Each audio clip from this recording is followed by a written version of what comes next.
Okay, just a few words. We signed up with the TML for attorneys for the city. We've had 4 responses.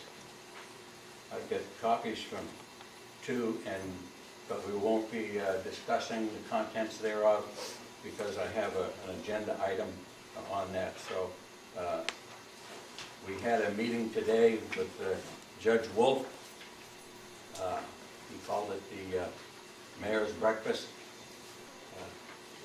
Mickey Ball was there with me, and we found it to be quite informative. There was a few things that were discussed that would probably take too much time. We have a lot of work to do, but I think it's going to be a good effort. There's a lot of good information that can come out of that type of an environment. And that's all the small cities in Bear County. There's, I think, 27 of us. 26. 26? 26. Okay. San Antonio makes 27. Yeah, well, San Antonio, I don't think, they didn't represent it today, but we enjoy that. And so at this time, we will into item 4 on the agenda, citizens to be heard. This item will be open for up to 30 minutes, with 3 minutes for each speaker. And if there's more than 10 speakers, we will reduce the time per speaker to 2 minutes. And it looks like we only have 3 speakers signed up. Is there anybody else that wants to speak?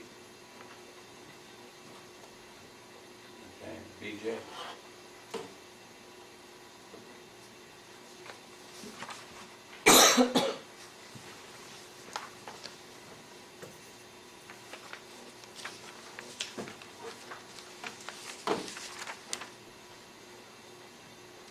Okay, Catherine Rendall? Thank you. Yes, ma'am. I've got a couple of points I want to make tonight for your consideration. Before I do, though, I think we need to do an update on actionable items on agendas. I know I've brought this up several times before, but January's regular meeting, there were 9 items on the agenda other than the standard 4 at the beginning. And of those 9 items, 2 were postponed, 5 had no action taken, and 1 item, which had previously been tabled, was tabled again. We've got a lot more work to do to get through all these agenda items. I don't know how you're going to do it, but this isn't acceptable. The second point I want to make is my disappointment in this city council's response to its citizens. Several weeks ago, I used the city's official website, sent out an email basically making a plea to the city council to help us with that vote counting strategy that was going on with the WPPOA. I received a response from only 2 of you, Joel Ortega, Doug Tomasini. I want to thank you both and let you know that I'm going to remember that come election time. Third point, and I'll keep this fairly short as well, and that's about conflict of interest. Now that the WPPOA is trying to resurrect itself, we have, in my mind and in the minds of several other people I've talked to, very definite conflicts of interest. Our mayor is the president of the WPPOA. Our city clerk is the vice president of the WPPOA.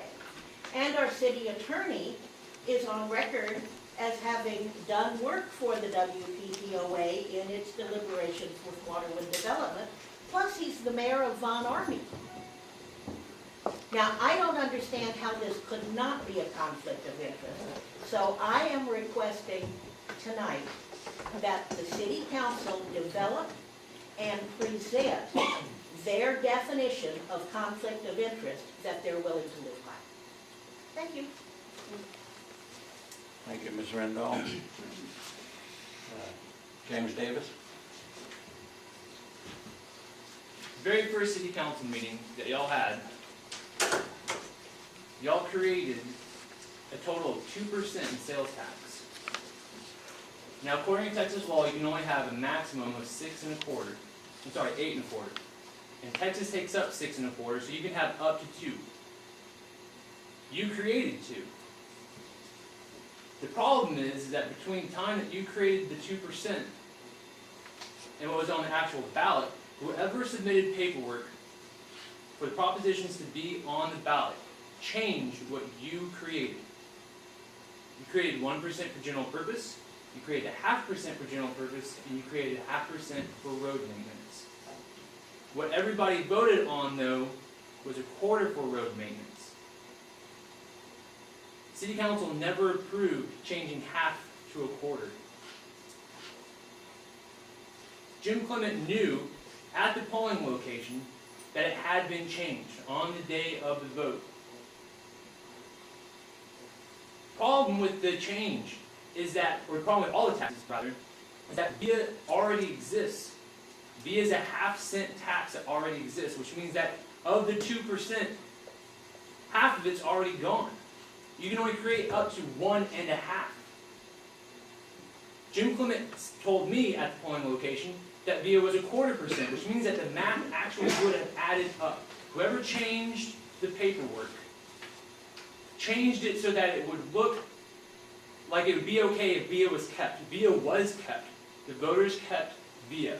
In fact, a larger percentage of the amount of voters who voted in favor for the VIA tax is larger than the amount of voters who voted in favor of our mayor when he ran unopposed. When you set up taxes, you set it up so that there would be more than the legal limit. You even approved the minutes of that meeting. If it had gone through, if the person who submitted the paperwork hadn't changed it, we would have gone over by 1/2 percentage point. And instead we went over 1/4 percentage point. You have created a situation in which there are more sales taxes than what's legally allowable by Texas law. Of the 6 city councilmen, sorry, of the 5 city councilmen, 4 of you voted in favor of it. Vicky did not. The mayor proposed the full 2% of the taxes at the very first city council meeting. And the problem is that you didn't do research ahead of time. If it wasn't for Mickey Ball and her last name, this city council would have no balls. It's very, very simple math. 8 1/4 minus 6 1/4 equals 2. VIA is 1/2. That means you have 1 1/2 left. It is not the voters' fault that we have more sales taxes created than what's legally allowed. It is your fault for creating the situation. Another problem is the fact that whoever's in charge of setting that up hasn't done so yet. If you go down to Super Express and you buy something, you pay taxes 6 3/4. 6 1/4 for the state, and an additional 1/2 for VIA Metropolitan. So you're not going to bring in any sales tax for this quarter. Now, according to someone representing VIA Metropolitan Transportation Authority, they only bring in $1,000 for that quarter. Which means that if you were to have a legal set of taxes, not an illegal amount set of taxes, you would only bring in $3,000 a month. Times 12 months, that's $36,000. That's only 1/3 the amount of money that Art Martinez-Navarro said that we would bring in.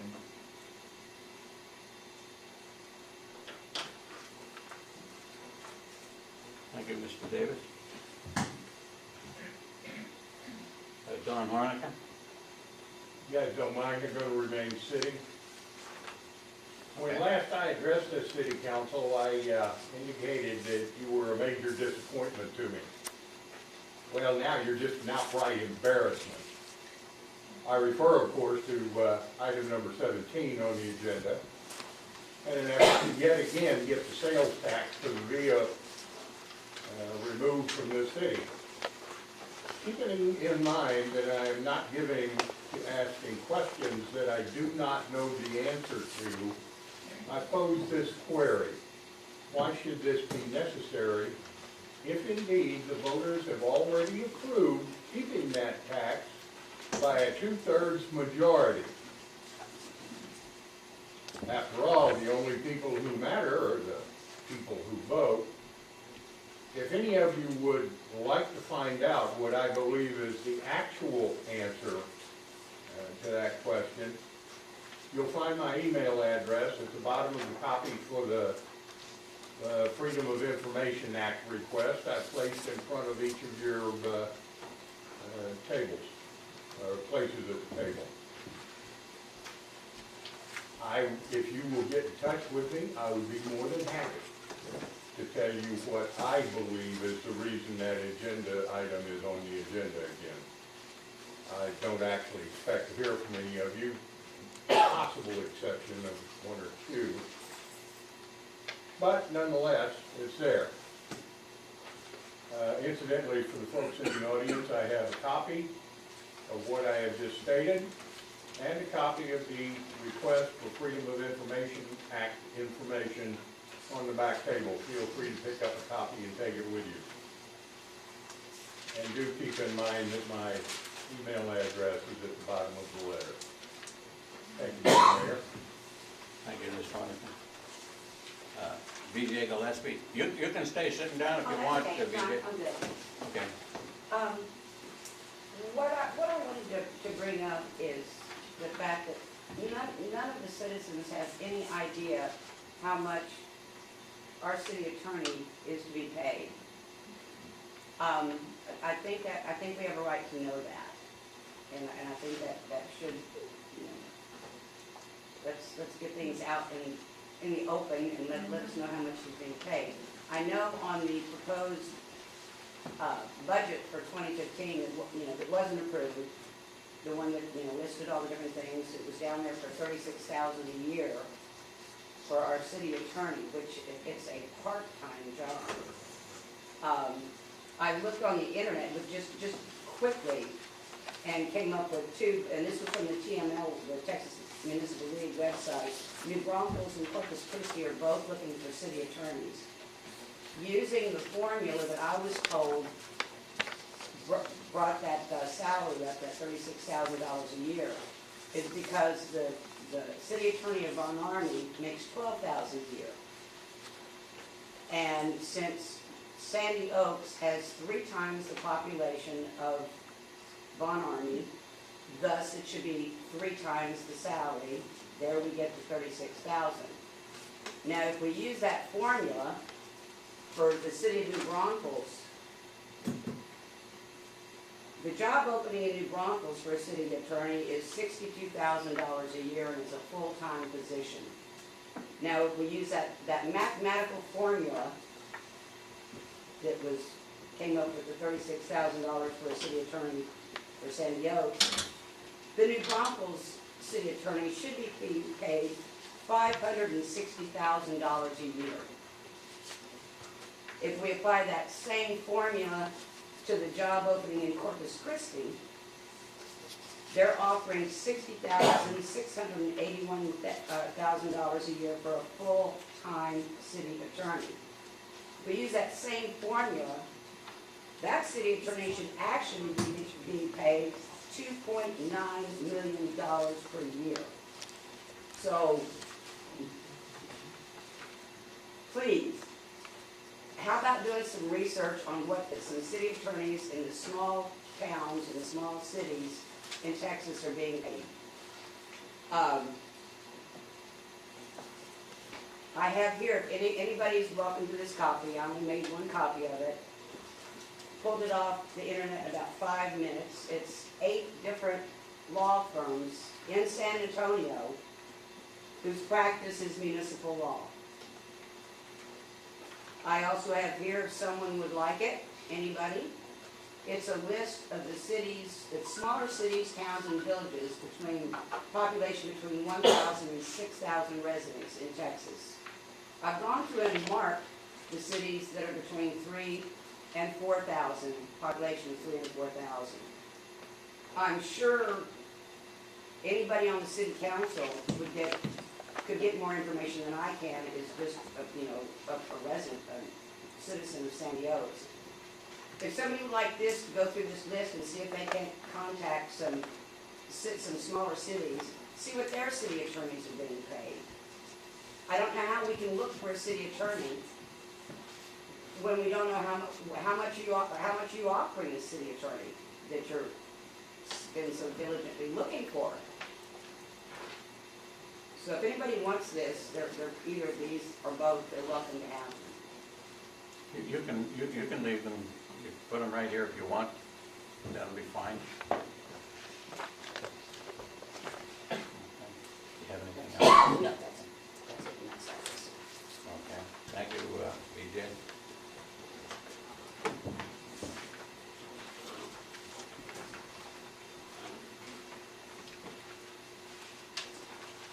Okay, is there anyone else who would like to speak? Sir, can I just ask a question?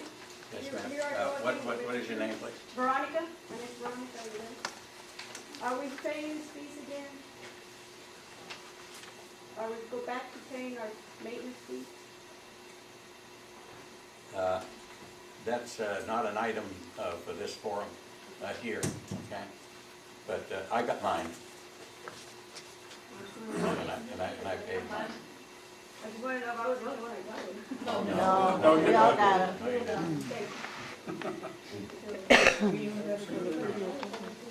Can I, Yes, ma'am. I noticed in your agenda, it says that the notice was posted at Jack's on the 9th, but Jack's has been all, Okay, I'm glad you brought that up. I'll clear that up right now. We had stated way back at the beginning, because of the gate being locked most of the time on the park, and by law, that door over there, which is the most, the easiest one to get to, that's where it's supposed to be put. But because of that particular difficulty, we opted to have the agenda and the notice put on the gate to this park and also at Jack's Corner. Well, about a month or so ago, Annie Morrell passed away. And we still were putting the notices up. Her son Jack inherited all of her assets. She willed everything to him and left all the other children out. Well, late last week, Jack Morrell died from a heart attack. From one end of that property to the other, there has been a fence put up. It is posted. There was no way of putting this agenda. I just thought this should be on correct. that, yes. Yeah, correctly, because it This says it was. this was made up before I knew that there was a fence across there, okay? I'll bite the bullet. Well, I just thought it should be was not posted corrected. at Jack's, folks, Yeah. and I understand why and everything, but I just want to make sure it gets Yeah. corrected because it's signed and everything. Oh, yes, it will not be on next month's or the next agenda that's to be posted. It will not be at Jack's. Right. Uh, But will this be corrected because it wasn't Oh, posted? yes, it'll be corrected. It'll be corrected, yes, ma'am. Thank you. It kind of took me by surprise that young Jack had passed away, so Yeah. we'll,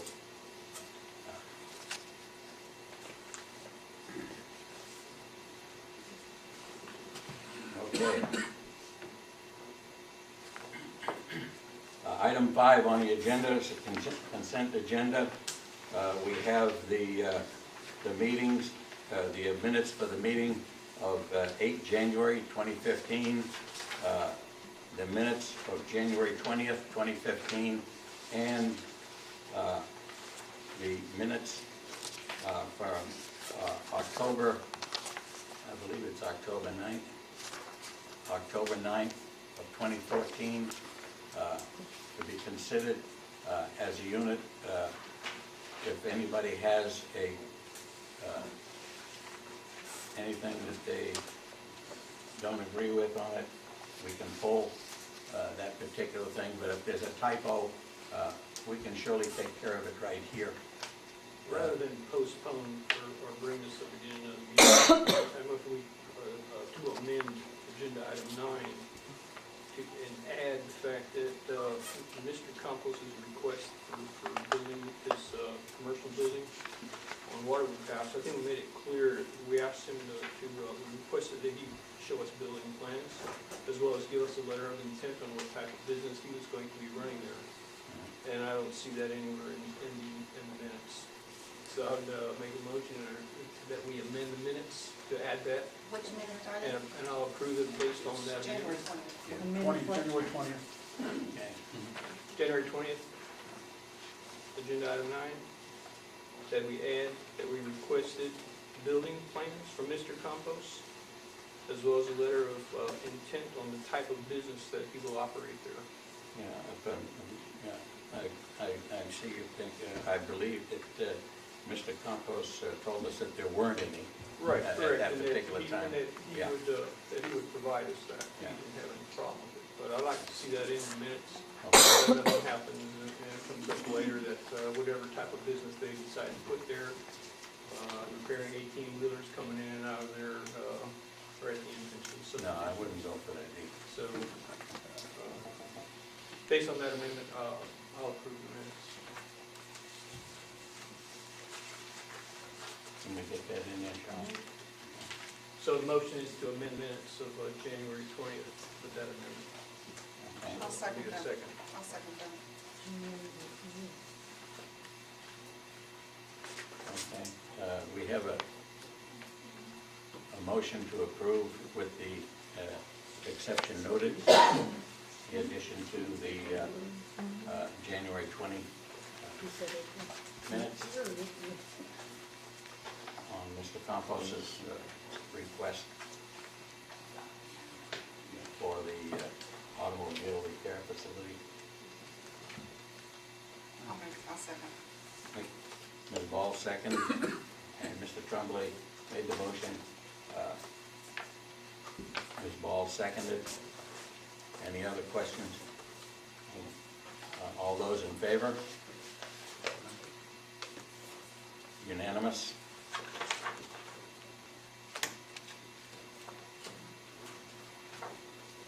Okay. Item number 6, the update on the background clearance for Mr.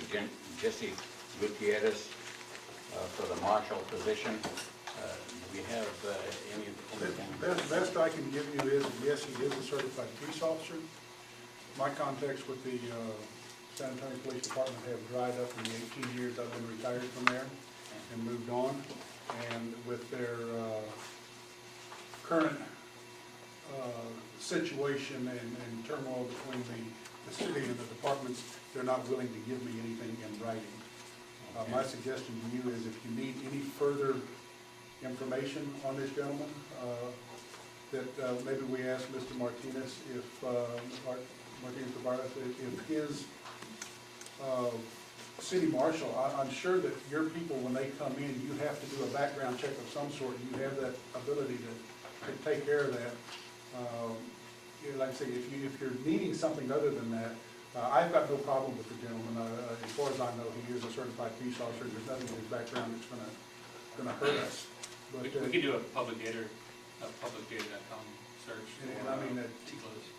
like I say, just the people that I knew that used to do this are no longer in the offices doing it, and the ones that are there now are not willing to give you anything in writing at the moment.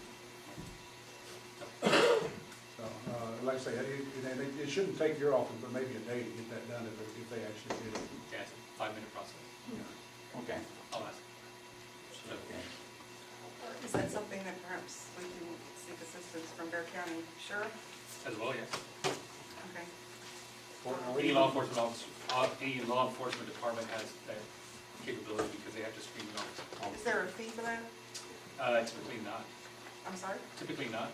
Oh, okay. I mean, it's usually the kind of thing that they subscribe, they've already incurred the cost, so. Well, promising. There used to be a fee, unless they've changed it, there was a fee in Bear County. I'll go to the sheriff's department Okay, and do that. I think it's important that I've we get got that a done. few more hours. I mean, every day. if we ask Mr. Guti, he may pay for it himself if we just, No. No, That's no, not fair. he's gonna volunteer. I to would, run. you know what, if it comes down to it, I'm willing to pay for it and seek reimbursement at a future date when we may have money, depending on what it costs. I mean, if it's $5, it's $5. No, let's not ask somebody who's gonna volunteer to pay for his background check. Here, let me write that is he down. pretty enthused? That would be tacky, yeah. Okay. Okay, so, I'll go to the sheriff. Excuse me. Does he have a current Texas Certified Peace Officer's license? Yes, he does. He actually works as a peace officer in Floresville. Okay. Yeah. Well, I don't see why he would need a background check. Yeah, If he already holds a current. Oh, yeah, he is definitely a peace officer. There's not a problem with that. Okay. Okay, so, let's, wanna leave that one, open until we Right. get a So, definite, no action on this one right yeah, now. no action.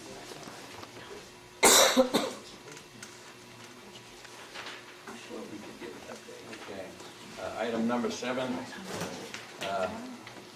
discuss and approve manning the Waterwood Clubhouse for 4 hours on Saturdays as a means of communication with the citizens of Sandy Oaks, presented by Alderman Tremblay and Gay. Okay, just like people are having a problem trying to get answers or whatever, although if we are to do this, if everyone is on board with this and we have access to the building, it would be one, no more than 2 members here, so that we're not constituted a quorum. But we can at least hear what folks have to say, and it may eliminate having to do the citizens to be heard thing at every meeting, whereas we would already have the information. I'm proposing something like 10 a.m. to 2 p.m. on Saturdays, based again on availability of the building, and if there's going to be a cost involved, what that cost would be. I know I'm willing to do it. I spoke with Ernest about it. He doesn't have a problem with it, so we're going to try and want to sell it here to the rest of the council. And even if it's something that we find that we don't need every single week, we could do it bi-weekly if it came down to that. I think we could start We out. could start out with weekly every though, Saturday, absolutely, and then yeah. we could change it later on. So that's what I'm proposing. So are you suggesting that the same 2 No, representatives for well, all and 4 I have a hours? calendar, I brought it. I was just gonna ask. And after the meeting, if this passes, we can go ahead and pass this around, we can sign up, and people are be more than 2-hour welcome to increments swap. or 1 hour or I have whatever? no problem doing 4 hours, but if you want to, however we can get it Okay. done, and you can swap, you can do whatever, but we really need to be careful that we're not more than 2 people here at Yes. any given time. Yes. So that's my motion, to do that. I'll ask the mayor just for what his concern, opinion is on acquiring this building on Saturdays from 10 to 2. Is the building open on Saturdays from 10 to, is it open regardless? Unless the building is rented by somebody holding a party, usually that's later in the day. But and they always want to have like an hour before or something to decorate. So who do we need I to speak to about getting the building? I can take care of it. Okay. Well, that's my motion. I motion that And of we course, I second it. set up a clubhouse Okay, for 4 hours on Saturdays from 10 to 2. To item 7. Do we have a time that we would start? 10 a.m. Let's No, I say- mean, when we would begin doing it. Let's say we, what is this? This is February. Let's say we start the first Saturday in March.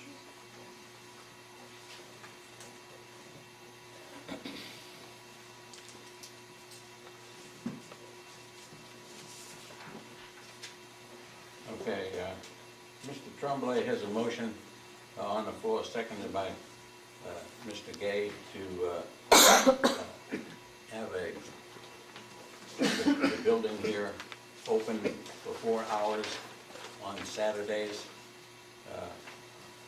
beginning the 1st of March, as a means of communicating with the community. You'll probably get a lot of people that are willing to come and talk, or afraid to talk in a group of people. So on that, the motion has been made by Mr. Tremblay, seconded by Mr. Gay. Anybody have any other questions on that? If not, all those in favor? We have unanimous. Very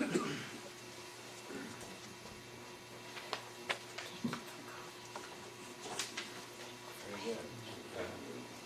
Item number 8 on the agenda, discuss requiring a city permit for merchandise and food sales on any property within the city limits that is not a established business, presented by Alderman Tremblay and Mr. Gay.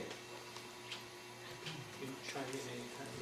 Yeah, well, I'll start out with it. what we're looking for on this one, I'm sure most of you have noticed up there at the entrance coming in on Waterwood Pass, where the beautiful fireworks stand is. There is I call them roach coaches, but anyway, it's a taco truck that comes in. He sets up a tent, he puts a table out, he's basically selling food in there. There should be city tax collected, whether he does or not, we don't know. On other times, you will see a group of tables set up across there, and it looks like a miniature flea market. That is not something that we need coming into the area of our city like that. And I think if we make where there is a permit, where they have to have a permit to do it, and I don't mean a permit, one permit that's good forever. I mean a permit, if you're gonna do it on a daily basis, you get a daily or a monthly permit, or you get it as you're going along. Is that our property or is that, It's business property there, yes. okay. Is it theirs? What about garage sales? But these are, as businesses, these are not yard sales, these are food sales, up at the corner, food sales. Right, but the way this is worded, No. it covers garage sales. That is not an established, no, these are, this That's is not beyond our commercial intent. property. And if there's a problem, we'll amend it. Is it their property? Let's say that, again, I guess, yeah, probably went a little quick on this, but we can amend this, or I'll make a motion to amend it as, within the city limits that is not established as a business for such business. Food sales, merchandise sales. This has nothing to do with residential properties. People are still free to have their yard sales. There's no permitting for yard sales. This is what I'm trying to do here is to limit exactly what Alderman Gay So you're just gonna say it's gonna be on commercial property? on commercial properties, unless they're indoors, such as like the Bolero. They let people go in, and the same trailer was parking in front of the Bolero for a while. Then the fireworks stand open, he just moved across the street. So if he was on the Valero property, that would be okay? No, Okay. not if he's outdoors. Okay. The Valero has a permit to sell food inside their store, not outside their store. If I could make a suggestion, I think we presented this very early on as a health and sanitation ordinance. I was going to address that as well. Yeah. Go ahead. And typically, well, the first issue you have to be considerate of is we have equal protection under the Constitution, so we can't have separate standards. But what a typical health and sanitation ordinance will do is they'll have a set of regulations for permanent establishments like the Valero and whatnot. They'll get an annual health inspection plus random periodic inspections. And then it's the same ordinance, but there's slightly different standards for mobile vehicles, such as a taco shack or a snow cone, or the ice cream man kind of a thing. And both require health inspections, but there's slightly different ordinance because they address the mobility issue. And then some people have like a 1 day or a temporary food vendor license. So if there's a festival or something like that, or if someone is selling food for profit, they come in and the health inspector will do a 1 day inspection. And so they're kind of in those three tiers. There's like an event permit, there's a mobile permit, and then there's a permanent establishment permit.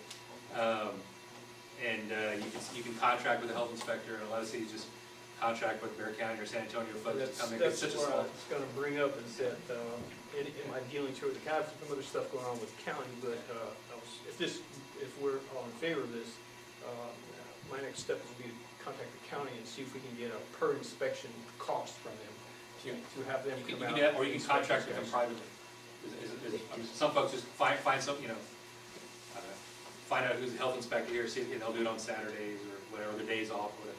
So there's different approaches, but it's probably usually cheaper if you contract with them directly. And then as far as the business activity, the non-food sales, most cities create a business license. Sometimes it's free, just requires you to do it. There's a question of garage sales. Some cities will put a floor like, 12 garage sales are free or no permit, but after 12, it's a business, it's not a garage sale. Some people can have a daily garage sale. See, what we're trying to tackle is, they're putting clotheslines up there and hanging clothes and t-shirts and everything, and that's what people are seeing when they're driving into our city. And part of that permit process, for example, is ensuring that the property owner has permission. I've seen instances where the mobile vendors will be on the side of the road or on a lot, and when you ask, they're unable to provide that because it's an absentee landowner that doesn't know that they're on their property. And so that ensures those types of things. So those can all be permitted. You just got to make sure that in other words, just the way I read this, it was like only for new establishments. Whatever rules you set up are across the board.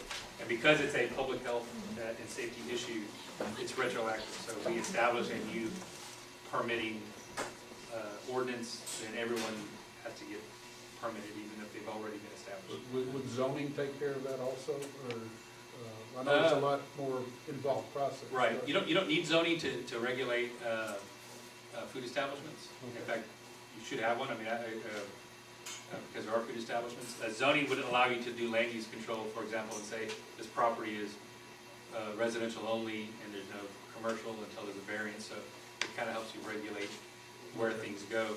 But as far as a step one, which you could do tomorrow, would be create a permit process that requires a health inspection that adopts the standard health code for Bear County, so that everyone has to live up to it, and that'll give the opportunity to pull a permit if someone's in non-compliance, and it'll make sure that when they do the random inspections that they are getting spot checked, and we know that the temperatures are correct and all of that. And then the fee for the permit, depending on how you want, if you want to keep fees low, you can just make it a pass-through, whatever the inspector is charging, is roughly what the permit is. Or some people calculate the administrative costs because the clerk is now going to have to keep a record of permits, and so you can add it a little bit, but it doesn't really have to be very costly. And permits are typically scaled by number of employees. So if you have a taco shack or a taco truck and there's 2 employees, the permit fee might be relatively small, $75, $50. If it's Valero and they have 25 employees, it's going to get up in the few $100 range, just because there's more to inspect. And so that's the standard how most health clubs do it. They typically do it by number of employees as they bracket up the permit cost. What does that mean that Valero is getting inspected right now since it's in the city? It means that they, it means that there's no law requiring them to be inspected. They should have had an annual inspection in January, and I know the county was trying to continue those as a courtesy, but the city needs to put a health and sanitation ordinance in place in order to require that on an annual basis. Now, your health and sanitation ordinance also typically addresses things such as trash heaps that create rodents or vermin, that type of thing, so that those can be declared a public nuisance and addressed through the court. Should there be such a thing, someone's dumping their trash in their backyard, and so that's often found in the same ordinance. Or proximity, if there's a trash heap, it can't be within so many feet of a food establishment. All of that kind of stuff. Can I, So, can I ask you a question about that food thing? You know, you have your trucks that are, going, the ice cream trucks and stuff, are those all involved with that type of permit? Those would be too? required to get a permit and an inspection if they wanted to. Thank you. Mr. Martinez, the health inspectors normally are employees of the county or the city of, and are they licensed to freelance? They are. Things may have changed in the last few years, but the last time I looked at it, 3 or 4 years ago, the county was contracting with the city, so they were using city of San Antonio inspectors for their county inspectors. As a cost saving, it was less expensive to do that. The reason I ask that is because if you get the county inspectors coming in here, it was just, if you start using them, and they're not particularly licensed to freelance, then we would be involved with the county, and that would have to go to the DA for approval. Right. And you always, it's part of due diligence, you make sure they have permission from their employer to do that. You make that part of the contract, and you can even verify it with your employer. But due to the small number, the scheduled inspections can always be done on the weekends. And the random inspections are typically done, well, they're at random, so that's something you would work out with that individual. When could those be done, based on their work schedule, their days off or whatnot. But most food establishments get at least 2 random inspections throughout the year. And then the annual one, if there's nothing wrong. Obviously, if there's an issue, there'll be re-inspections based on to ensure compliance. Well, I know that that was one of the items on the interlocal agreement, and I think we ready to come to a consensus that that's kind of out the door. So we should, I mean, we can and probably should be engaging, we can do these things individually. Absolutely. I mean, we can bring a proposed ordinance as soon as the next meeting or a special meeting, and Do a I contract. know every time we look for a health inspector, they weren't hard to find. I mean, people trained, they're licensed, they do it all the time. For them, it's extra money. And what's exactly the title? It's a health inspection. That's what it's called? Yeah, and they'll typically be employees of the city, or there may be folks out of, Atascosa County or Wilson County. And So you they can don't set have up, to be Bear County. it doesn't have to be your county, absolutely. Okay. Just like anyone else, you can negotiate what they charge. We typically, we did, I think we did on Army, I can't remember the exact fee, but it was like $50 an inspection, it's not familiar.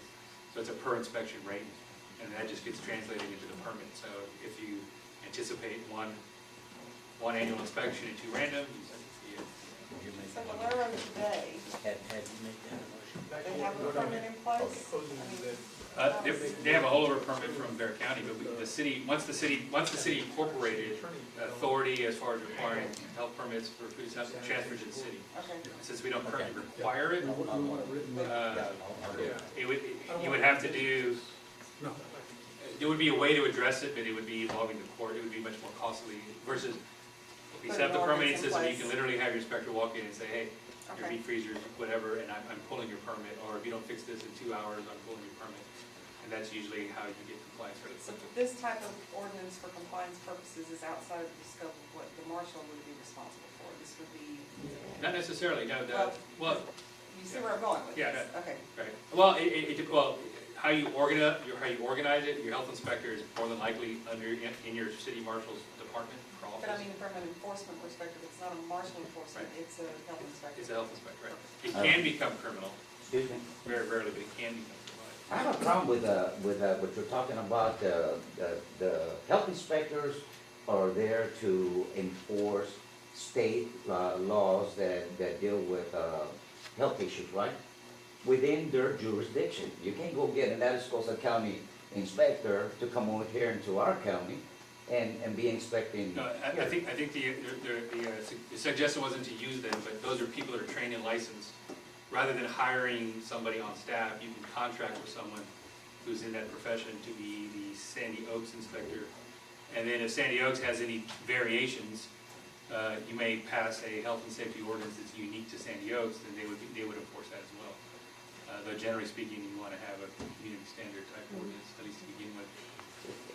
And, I think it would be imperative that if we venture into that, we need to have the language very clear.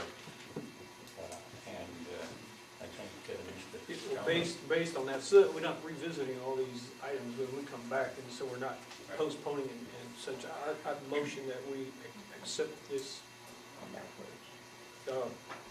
requirement for permits for sales of food and merchandise, with the exception of residential properties. And that we instruct the city attorney to develop our health, safety, and sanitation ordinance for approval. And then based on that, we'd be able to get started. So that's my motion. That we accept this, the requirement for the sales, and that we instruct the city attorney to develop our health and safety and Then we'll have to sanitation bring it ordinance. back at the next meeting. Right. Well, and you can submit, you can bring the health sanitation ordinance back to the next meeting. Okay, and just so everyone's clear, if we do set up a permit, we would, you need to draft it out, but it would require a permit, but the permit wouldn't have no requirements yet. You just have to come and register with the city. Okay. Now, I'm just saying, just based upon that, I mean, we can We'll add, set a we fee, can as soon flesh as we it out. have the ordinance, yeah, as soon as we have the ordinance in our hand, and we can just leave those fee portions blank. Could we not, no, why could we not do like pass through plus 10% or pass through plus, because the fees will vary, yes? Well, here's a structure that I would recommend, and because you're gonna have other ordinances that have fees and fines. And I already have drafts, I didn't bring them today, they weren't on the agenda, but to set up a structure where we have a master fee schedule and a master fine schedule, and then we put together the ordinance referencing that, because it gets very cumbersome very quickly to look at your fee schedule and your fine schedule and adjust them. You know, sometimes with inflation, people want to increase them, sometimes people want to reduce them. And it becomes very confusing for residents to have to look through every ordinance passed. Once it gets past 100, or even 100 would be a lot to review. So structurally, what we'll do is we'll create a permit, but then we can bring back a master fee schedule and a fine schedule. So every year, for example, in January, typically what you do is you review that, you look at it and say, okay, these are the fees we charge for these things. These are the fines we have. Does anything need to be adjusted? And you look at your budget, for example, and if your health inspector fees suddenly were higher than the permits, then you can adjust the fee. But I recommend doing that structurally from the beginning, because it also gets really complex to dig them out down the road when you get there. And so we already have templates where they're not very complex things, but structurally we would do that. So again, with this permit, you know, you have to set a fee for it, but my recommendation would be wait one more meeting or call a special, even if it's 72 hours, so we can actually see the draft of the language, so you can have it in there. Otherwise, you're creating a permit without any requirement to it.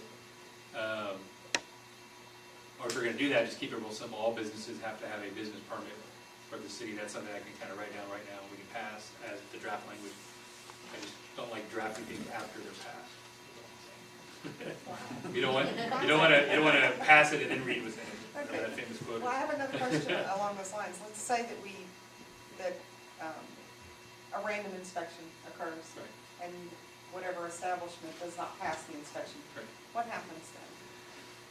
It depends on the level of the violation. If it's something minor that can be corrected fairly quickly, then the inspector typically makes that recommendation and gives them a chance to comply. If it's something a little bit larger, they may, for example, shut something down. Like if a cooler is too cool or too warm, he may make them shut that down and get rid of that product and they can operate. Or if it's substantial, they could either shut down the establishment, or, like I said, give them a time frame to So come the into compliance. inspector handles It that? varies, yeah, depending on the severity. Now, if the person refuses, they can always pull the permit. And of course, the person could always be obstinate, and if we're talking about an extreme case, then you would have to call in your law enforcement at that time to actually come in and, or, shut it down, or go to court and get a court order to shut it down. What about someone who operates without a permit? Let's say that, not that they had one and they failed an inspection, but they, But it depends on your ordinance. Most city ordinances give people a very short time frame. They can start business and they have to get an inspection and permit within 48 hours or 72 hours. But if there's someone operating without a permit, the health inspector, or even the clerk can go in and say, let them know and do a stop order, but you need some type of law enforcement to do that. So your marshal would then go in and shut down the establishment because of no permit, or they can give them a fine. There'll be a fine component of this as well. But because it's a public health and safety issue, they can actually shut it down. But in my experience, most people are very, they understand what they need to do. What you'll get a lot of is people will get especially the mobile vendors, they'll have a permit from the city of San Antonio, and then they'll try to bring it into your city, and you'll get a lot of, but I have a permit that is from San Antonio, and they don't necessarily understand that it doesn't transfer. Unless you guys want to do reciprocity and say that's fine, it's up to you. But that's the most common non-compliance that I've seen. Which I think we need to get it started somewhere, so, Sure. can you prepare an ordinance, a health and safety ordinance for the next meeting? And I'll motion that we postpone this to the next meeting to be addressed now, these would be two with separate the ordinance in items. hand. You're not gonna have health and safety dealing with selling of merchandise. No, Okay, so so that that'd would be just be included, we need to add that in. Separate? Just, yeah. So we want the health and safety, Health and safety, we want the business permit, business permit, okay, and then we want the fee schedule and the right. fee schedule and the fine schedule. And this is with the exception of residential properties. Okay. Do you want to directly address garage sales? Yard sales, garage sales, whatever, they're excepted. well, he said excluding residential properties, Okay. Yeah, we, so only on commercial. there's a few people that run a garage sale monthly out here, but they're not a whole lot of them. And they're not